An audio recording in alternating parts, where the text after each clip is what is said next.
Are you ready? Good morning. Policy and Governance, regular meeting, call to order. All three offices are represented. Notice the meeting was properly posted March 14th. Discussion, possible action regarding approval of minutes of February 15th and March 8th. Move that we approve the minutes.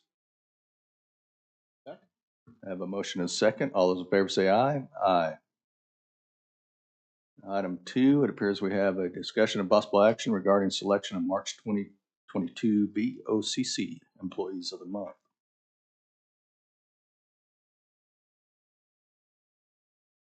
Good morning. In front of you, I made a copy of all the nominations.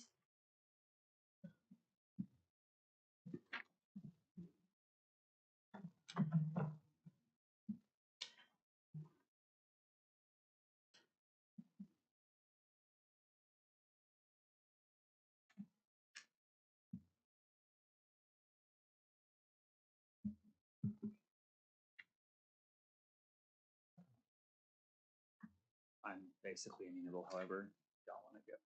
I'll put 4C. What did you say? I said I'm basically amenable too.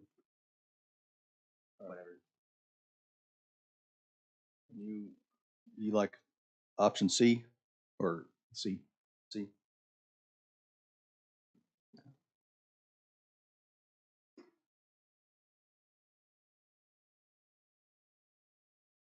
Well, I guess I'll make a motion that we nominate employees A and C.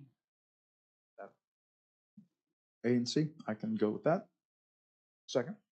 I have a motion and a second to go with employees A and C. All those in favor say aye. Thank you. Aye. You can keep them more professional.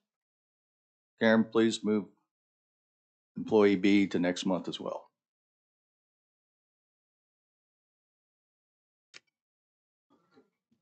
Item 3 is discussion possible action regarding social services facilities needs and relocation of offices to downtown annex and or Lincoln office space and a timeline for moving.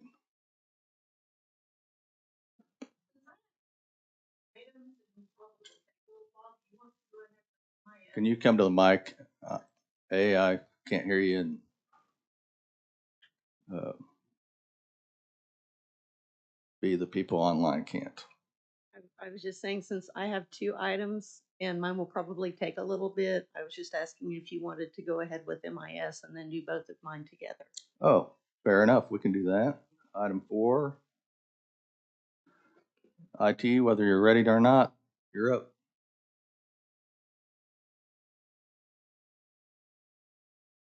And good morning. Good morning, sirs. This is mainly something that we wanted to let the committee know. We are looking at, and we would like to purchase new software. This is software that will allow us to do continual security awareness and training across all offices and departments in the county. It is web-based, and it does offer reporting so that the different offices can see what the results are, what the participation level is, and how we're doing. We do not need any extra money for this. We will have to adjust our estimate of needs for next year because it will represent an increase to maintenance and operations. But this was really just kind of, we wanted to let you know we are interested in doing this. We think it's a worthwhile purchase, and we think it will help the county as a whole moving forward. But we wanted to, since it is a county-wide piece of technology, it is something we wanted to bring to your attention. What's the nature of it and how does it work? What it does is it's a completely web-based service that is part of the family that does our spam filter. It allows you to do campaigns for phishing, email training. It lets you select different levels of difficulty when getting a phishing-looking email, whether it's clicking on a link or entering bad information. When you do that, if someone is able to get past it, obviously they complete that particular campaign. If someone enters in information, clicks on a bad link or a bad download, it takes them to a further video awareness of, kind of well, here's how this happened. This is what you want to look out for. And it can also have things like interactive quizzes that say, if you see something like this, would this be a good idea? And it helps people get the ability to spot bad emails to stop them before they become more problematic. And these quizzes or informative modules, are they coming through the email? Is this something that will be on the website? They will be coming through an email address, but we don't want to tell you which ones because Oh. obviously. Yeah. Okay. And then is this a service from a software provider that we're already working with? Yes. Okay. Yes, it is. Okay. Is there any further questions or anything you'd like to know about it? It's a really great piece of software. Sounds great. If I'm like 15 minutes before I need to go wait for an elevator, is it something I can get into and study, or? Yeah, these things are designed to be just a few minutes long, not to be interruptions of days or interruptions of work cycles. It's also designed to be proactive, so that when the supervisors of departments, they can get the reports and say, okay, well, this guy completed it in like 2 minutes.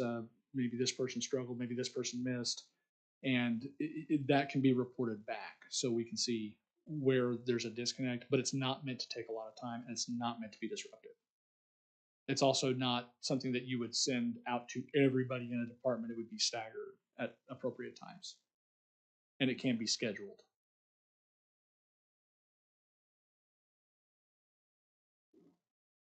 Okay, any, do So- we need to take any action? Hold on. This reporting ability, etc. I assume that if I'm a complete incompetent in this area, that it could open me up to some punitive action. I don't. Is that, I would hope not. I don't. It's not something that I guess that would be up to the department heads. I don't know. and since this is the county IT is the purview of the board, do we need to get with Karen just as, I like the idea of doing this because anything that we spend up front in mitigating this saves us a lot of dollars on the back end, either in personnel cost or other areas. But I want to make sure that we're not maybe turning using it this as a into tool something to- as a, punitive. yes. And I agree with that. It's just supposed to educate, not meant to be. This was not meant to be Okay. punitive at all. Yep. Thank you. Any other questions I can answer? Or? Motion to receive the report. Second. Thank you, John. Motion is second, all those in favor say aye. Aye.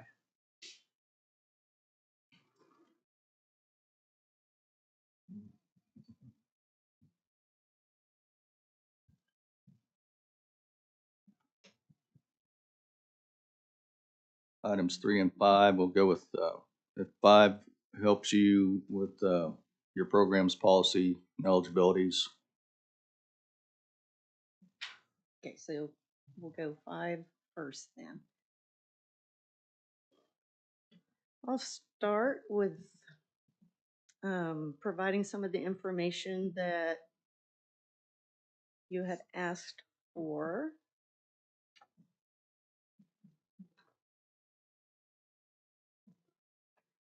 Starting with when we were talking about setting the 200% as a level for what constitutes indigent for purposes of our programs. And we were talking about how many people at the different poverty levels, what those different populations were.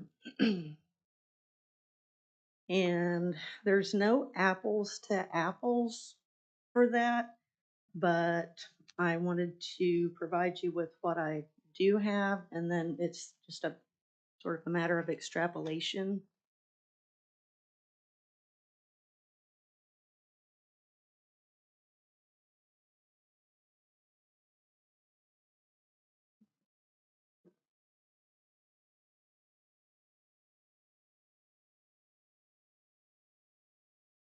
Motion to receive the document. Second. Motion is second to receive the document, all those in favor say aye. Aye.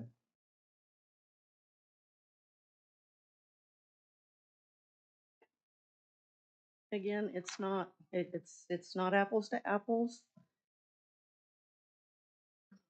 The percentage of poverty runs a certain set of numbers, but census is who I was looking at, and they provide breakdowns, but not by percentage of poverty.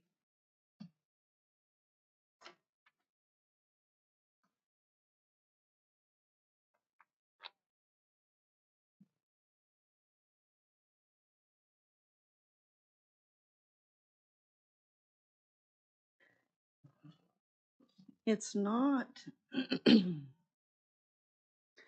it's not something that I would anticipate creating huge numbers to the point of overwhelming the budget. And should it start, should it start looking like that, you just put controls into your programs to keep it in balance. So I don't anticipate it being an overwhelming result as far as numbers of people coming in. I think it's manageable. Okay, so memory serves, the prescription program is 150 or 100% of poverty, correct? Correct. Currently. The used medication portion of the prescriptions is 150. Correct. Okay, so I would recommend that we would adjust those numbers to 200% for the county provided pharmacy program and 250% for the used medication program. And that's my motion.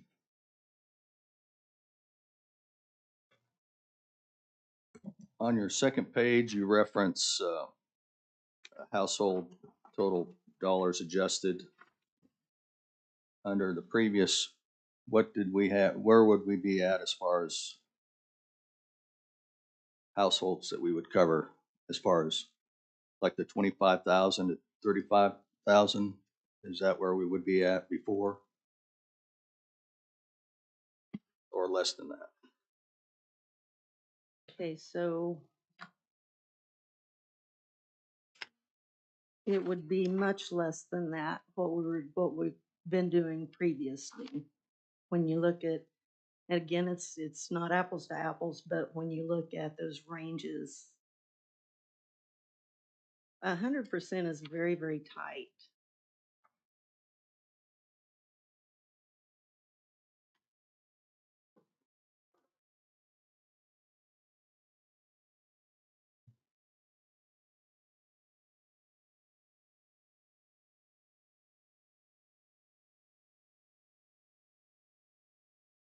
And again, should it produce numbers that are getting really big, then you mitigate that with controls within the program. And that's the norm for how this works. And additionally, increasing these rates may allow us to pick up some people that, even though they're getting Medicaid, Medicare assistance because of the increase there, they're limited in the number of prescriptions that they can receive, correct? Correct. So at times, this population is having to make a decision, okay, do I want my heart medication or do I want my medication to control diabetes or some other type of ongoing health concern, where if we increase, we might be able to pick up some of those people. We very much will be picking up some of those people. Some of what we're hearing just recently in conversations with doctors, pharmacists, hospitals, is that the patients that are really in a jam are those who have comorbidities, which is extremely common. So, and very often it's your patient is diabetic. That's an automatic X number of meds right there. And then very often that's accompanied by high blood pressure, which is another X number of prescriptions. It already throws them outside their 6, and there's no place for them to be able to get that. So it, a logical outcome of spending, possibly spending more dollars on the front end is that globally, while not maybe it impacts Oklahoma County directly, Mhm. globally, we're reducing the cost that everyone shares in healthcare for those that are without, right? Absolutely. Increased insurance rates, hospitals that are taking tax deductions in order to write those things off, the hospital. So there's a benefit here beyond just Oklahoma County. Absolutely. That's always been well, one of our main goals is the person, keeping the person from going into a downward spiral for their own health. But the way that once that happens, they're bouncing across the system and just getting worse and worse, and the cost gets greater and greater and harder to control. So it's always been a matter of doing a little bit on the front end and saving a whole lot on the back end.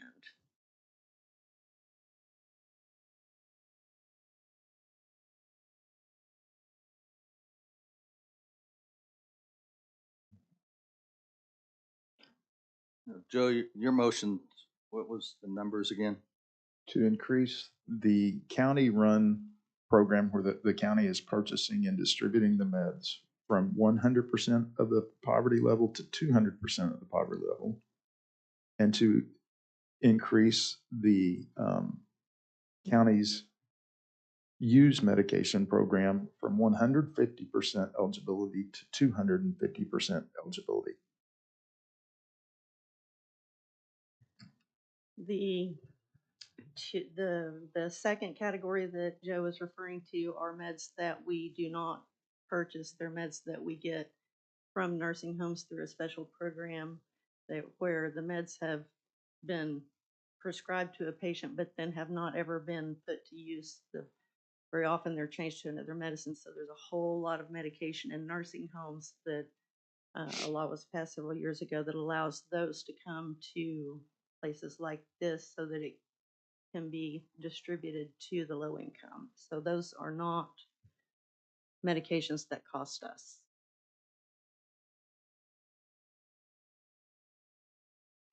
And based on our old numbers of the 100% and 150%, the average number of people we served last year or the year before, whatever you have last numbers.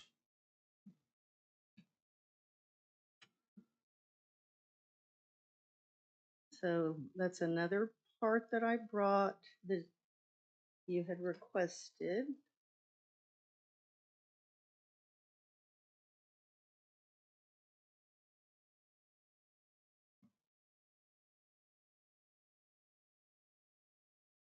Thank you.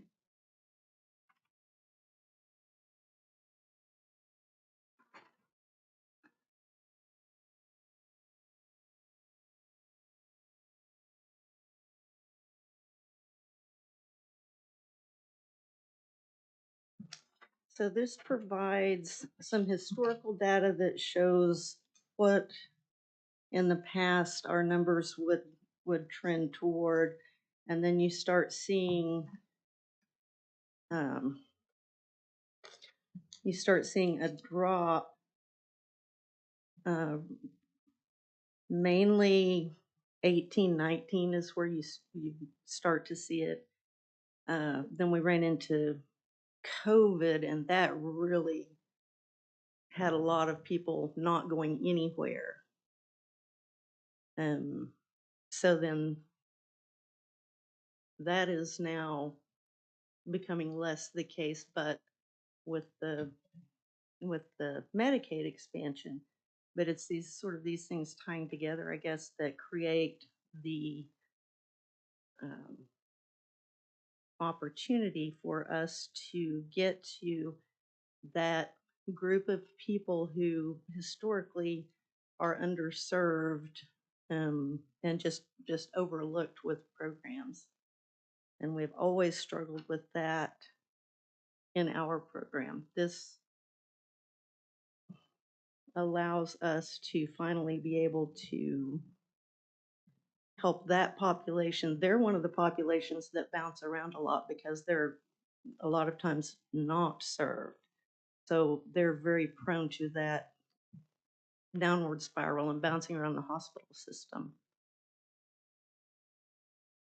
And then has there been any estimates, numbers ran on, based on the figures that Joe has in his motion? How many that would cover or potentially cover?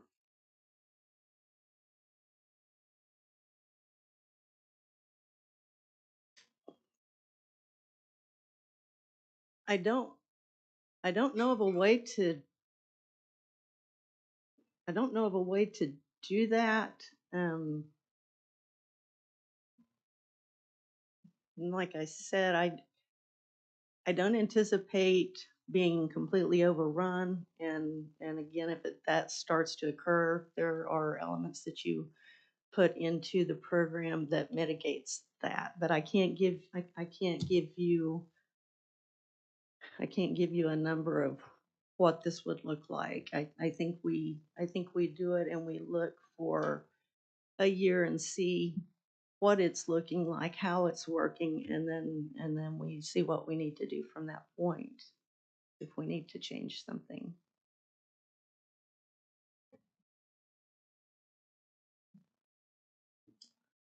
And this motion is to recommend to the BOCC to That is correct. review And Christie's exactly right. She can't tell you X number of percent increase, whether there's going to be a decrease, even if we simply by increasing these numbers, it allows us the opportunity to reach out to people who may not be served either by Medicare, Medicaid expansion, or who don't qualify for that, but may qualify under our program. And since we're increasing those numbers, she needs a year or so, I think, Yeah. to see where we're at. So I think it's a good opportunity for us to step in and continue to reach a population that's underserved. I do too, and again, that's what you do with things like this is you start and you just assess as you go, adapt as needed, and so we have the ability to do that if and when it's needed. And refresh me on this, Joe. What's the, as far as the specific number that you're wanting to raise it to, what's the rationale of that number as opposed to anywhere else in the continuum? I think when you look at Christie's, an individual person is deemed at the poverty level when they make $13,590 a year. I'm doubling that. And I think back to when I was younger and single and I had a hard time living on that. Then you throw into the mix people who are employed that don't have benefits, people who are married. I think, we have a duty to try to help mitigate some of that. And Oklahoma is one of the poorest health outcome states in the nation. So I think Oklahoma County stepping up and helping the indigent population, as we mentioned earlier, there are residual paybacks for doing so. Spending $1 up front to save money on the back end is always, in my mind, a wise investment. That's why you hear people talk about spending money up front on incarceration programs to prevent them from going into the system when it costs more money. So that's my rationale, Gabe, for. Gabriel, to supplement what Joe was saying, one of the things that we looked at that you don't have benefit of, but we had looked at federal level programs that deal with the low income. Typically, this is how it's structured, is based on a percentage of poverty level. So we went through and looked at what are all of the different federal programs that use a percentage of poverty, and what do they use, and it goes from 100% to 400%. 100, like I said a minute ago, being very, very tight,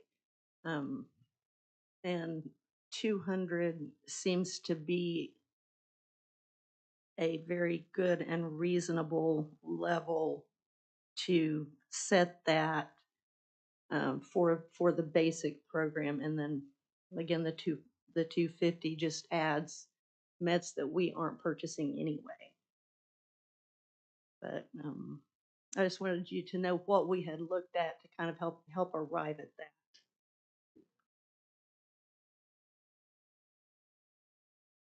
Any other questions? Is the feeling of the board to increase it either way? It's just a question of how much? Well, I can't speak for any of the commissioners, but, I mean, okay, of the committee, not the board, my bad. well, here in about 13 seconds, I'm going to second this so we can move So, forward. yes, okay. 12, 11. All right, I'll second the motion. Motion is second. All those in favor say aye. Aye.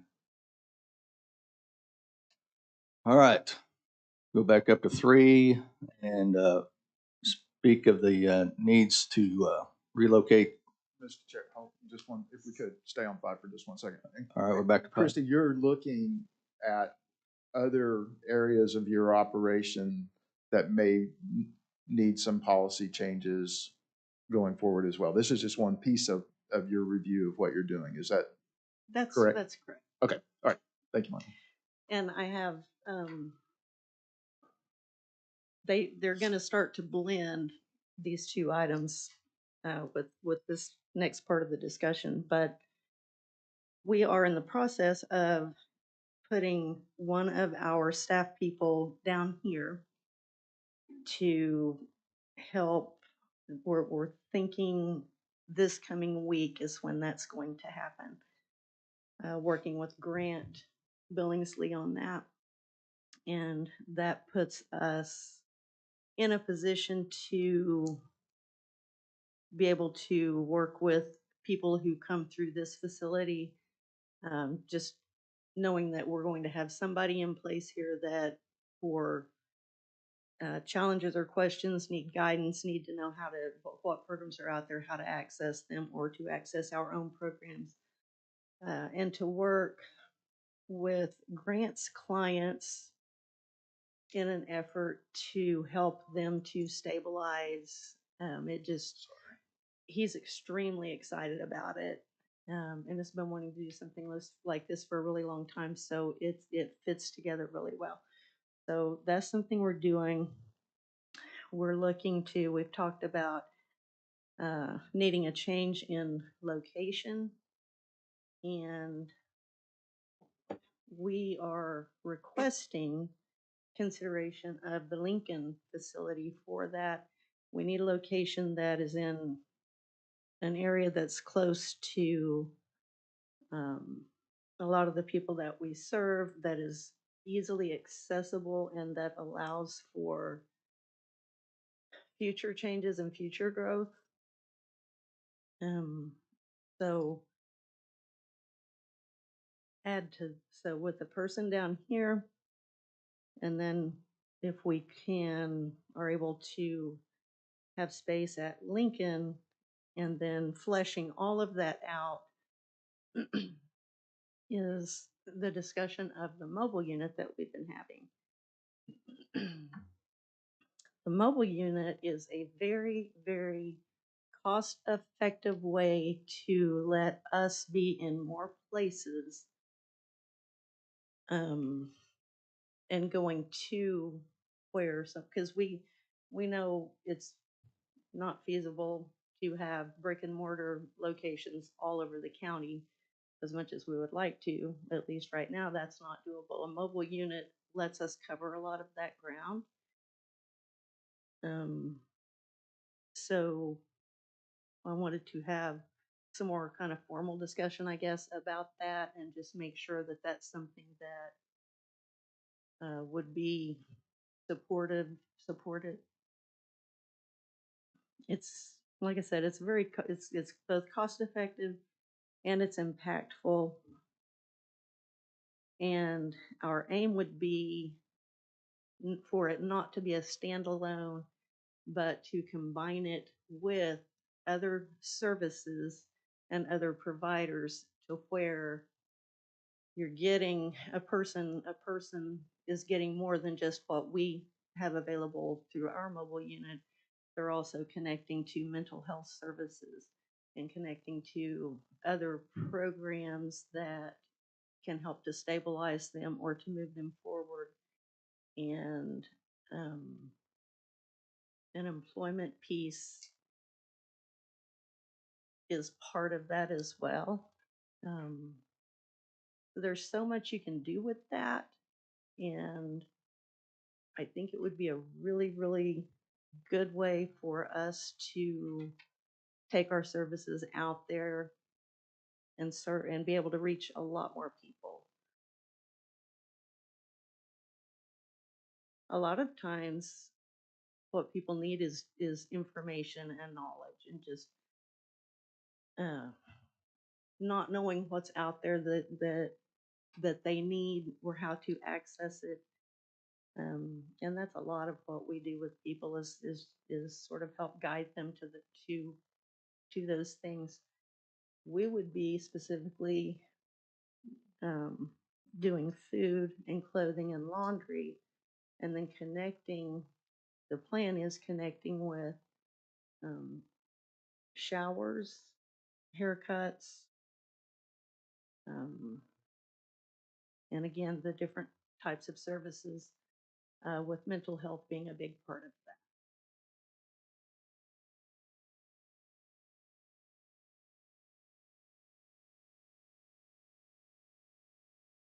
that. Okay, so I envision this mobile unit being parked at community partners, various locations with the county, 2 or more staffers with it, and you're doing laundry, food, and clothing. Yes, sir.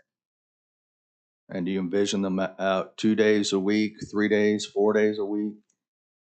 Probably 3. It could go to 5, depending on, once again, you start something and you assess and you adapt.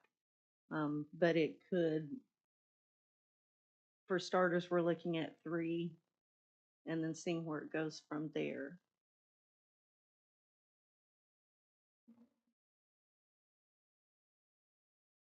Okay, and since we are blending this, are we on 5 or are we on 3?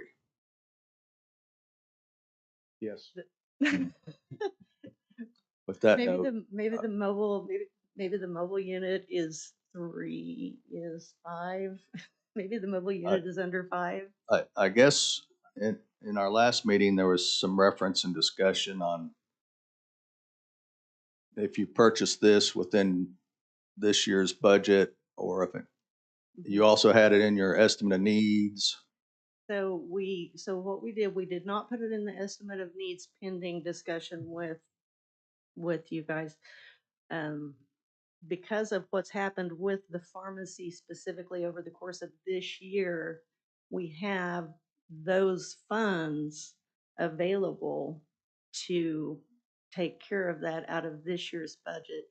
We would need to transfer the funds, get with Chantel with the purchasing process, but we have the ability to do it now and then not put it in next year's request, which is what we did. And Christy, you've taken a look, I'm sure, preliminarily at acquiring one of these vehicles. Is it something that we can get ordered and done prior to the end of the year? Or at least encumbered prior to the end of the year? Because Yes. once it's encumbered. Yeah. Okay. All right. Well, I like the idea of you moving forward from within your own budget in order to do this. I think it's a long overdue. I don't know, we've talked about some form or fashion of, I think it originally started off as mobile showers, and now there's a nonprofit that's helping provide those that is in our area, but some form or fashion going mobile to try to reach the population that you serve. I think it's long overdue. So One of the big keys to this is the connections with these other organizations. yeah, so the way this would work, I'm looking at an email. It says on Monday, April the 4th, there's going to be a group that does showers, haircuts, food, etc., set up at Church of the Open Arms. So you would partner in these various locations show up, verify their eligibility to be a ward of the county, and we could provide them with clothing, additional food, and an opportunity to do their laundry. That's great. Sounds great. There's really not a downside to it that I can find.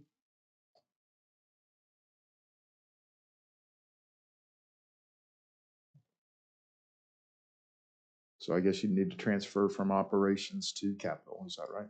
That's correct. Okay. And is this something that this body votes on, and then where does it go from there? Does it get, well, I know it goes budget board, does it go to BOCCs? Think this body needs to take any action, but you'll need to go to BET or budget board.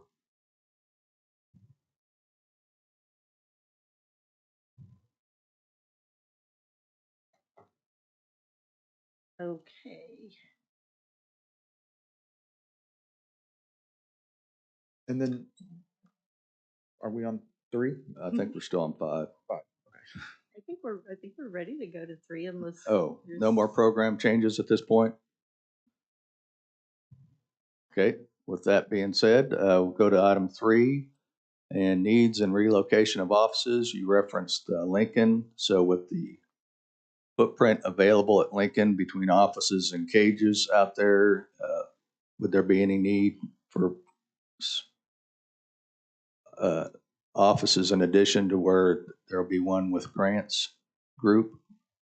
Do you see a need for any offices down here? At this point, though, just the one down here that's working with the grants group. And then the main location being over at Lincoln is what we would like to do. Okay, and that space in question, you believe you can fit all your remaining staff and items you need to do? We need to go out there with Keith. And Yeah, we've been through it in the past, but not recently. So we need to look at it, exactly what's available and where and how to make it work. But it would be such a good location for us, and the proximity to OU Medical Center is a very big deal. Christy, you Sure. currently have 2 groups that are leasing space that are at the current location. Is the intention to offer them space in your new location, or would you notify them that you're vacating, we don't have room for them, and just as long as we're communicating with them that they may not have a home? Yeah, we're having those conversations with them and letting them know that we don't know yet exactly what we're going to end up doing, but just so that they have awareness to be looking outside of their current situation. I would love to have them along with us. I don't know space wise if it would be feasible. So now those at office out there, are those satellite offices for them, or is that their home base? one of them is a satellite, and then the other one that's their home base. And what's the MOU with them? Is it a scenario of 30 days notice?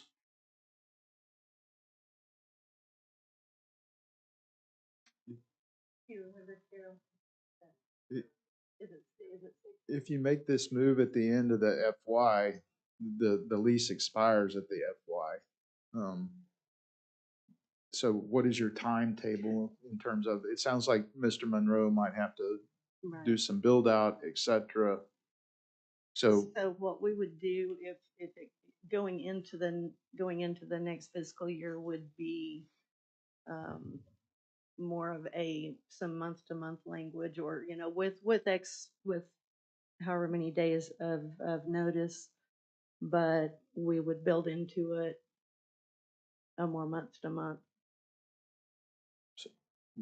Keith, not knowing exactly what this would look like, but is it not foreseeable that Christie could be in a new location if it's Lincoln by the start of the new year, July 1?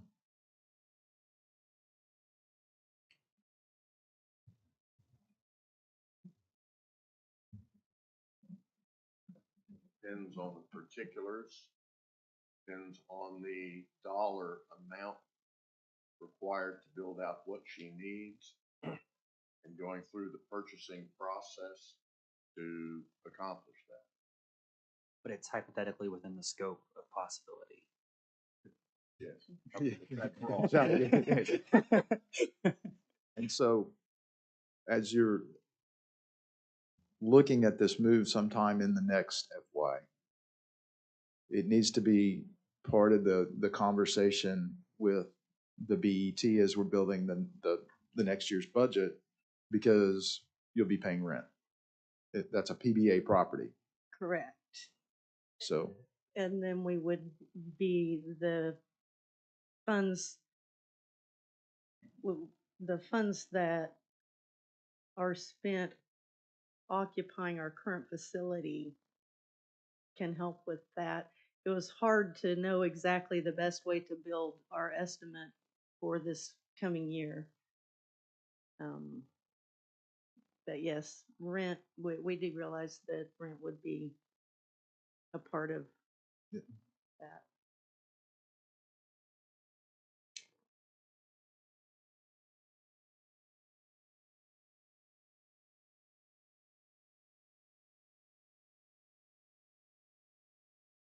Go forth and explore. I'm gonna ask that you and Keith go measure those off sooner than later, Mhm. and that, you might wanna let your community partners know that their last day may be June 30th.